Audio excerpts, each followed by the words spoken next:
There's always been anti-Haitian sentiment in the Dominican Republic, usually resulting in racist violence.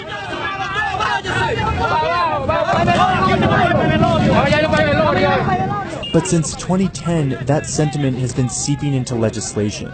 The Dominican Constitution that was drafted in 1929 says that anyone born in the country is automatically a citizen, even if your parents were undocumented immigrants. This is the same in places like the United States. But the DR rewrote its constitution in 2010 to only give citizenship to those born on DR soil to legal residents.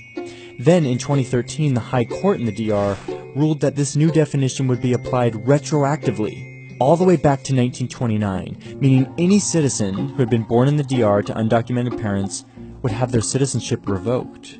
More than 200,000 Dominican citizens were suddenly stateless.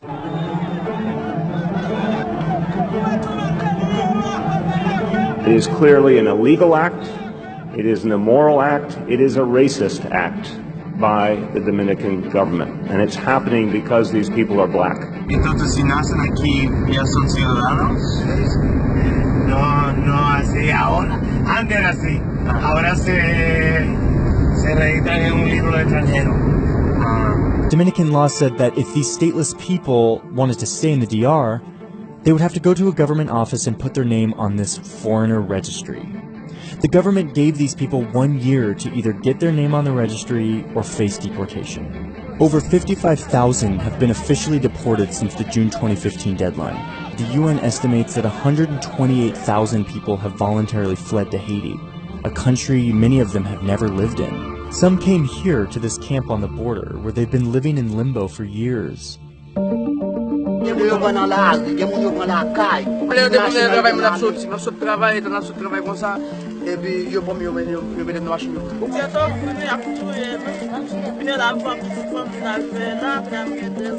Having 200,000 people being able to vote in an election could change an outcome.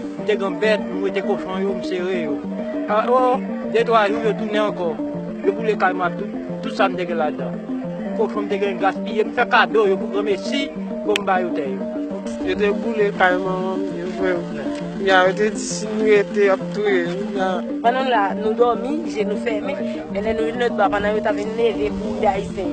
Que nous toujours à sauter, nous pensons qu'on vivre pour nous, qu'on maltraiter nous, qu'on tuer nous tous, peut-être qu'il y a plus de monde dans la capitale. The moment I cross into the DR, I start to see what this crackdown looks like. On a 75-kilometer bus ride, we pass 8 security checkpoints, in which security personnel board the bus to eye who is on it and in some cases check papers.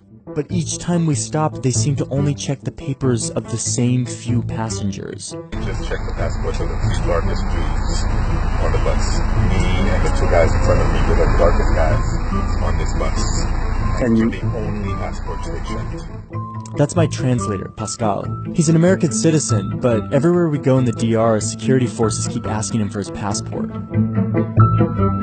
Halfway through the journey, we pull off the road into a facility where a few young military guys are sitting around, and our driver brings this woman and her 2 children over to the military guys. She's speaking in perfect Dominican Spanish to them, claiming that her children are Dominican and that the driver brought us to this checkpoint to turn her in because she's black. None of this seems to matter. She doesn't have her papers, and her skin color seems to be all the guards need to see.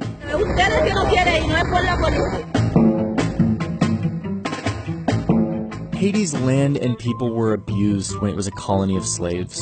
The world then shunned it with embargoes and independence debts when it was a new nation. And today, Haitians in the DR experience racism that is overt enough to be enshrined in law.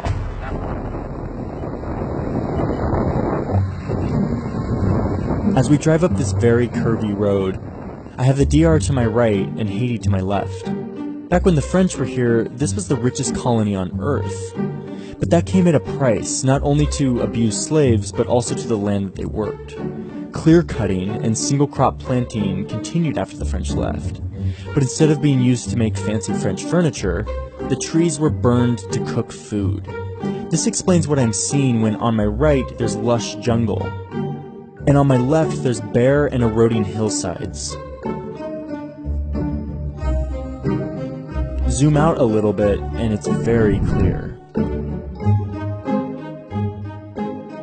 I follow the border road all the way north until I hit another market town. I wanted to see if the same discriminatory dynamics played out up here as they did down south. This market was built with money from the European Union and the UN Development Program, with the specific intention of creating a space where communities from both sides could come and buy and sell on equal footing.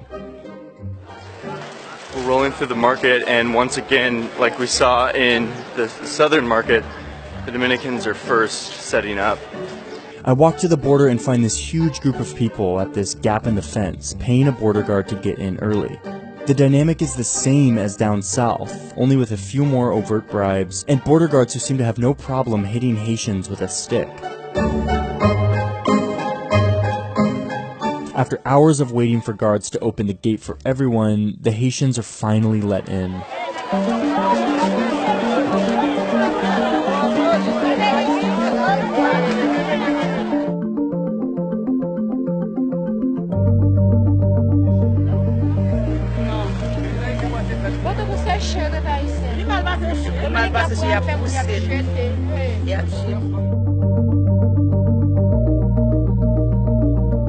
Et puis, il y a battu Haïtien, puis mal bas son chien.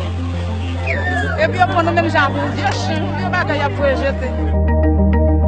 Nous pas bon, nous obligés. Même là, on a pris nous obligés. This is a story about a border that separates two vastly different countries. But it's more so a story about policy. How centuries of racist policies, from the French, from the US, from the world, from the DR, can hold a nation back from progressing. Haiti, this first black republic, has experienced some of the most predatory and racist policy from outside forces. For Haitians, this story isn't just their history, it's their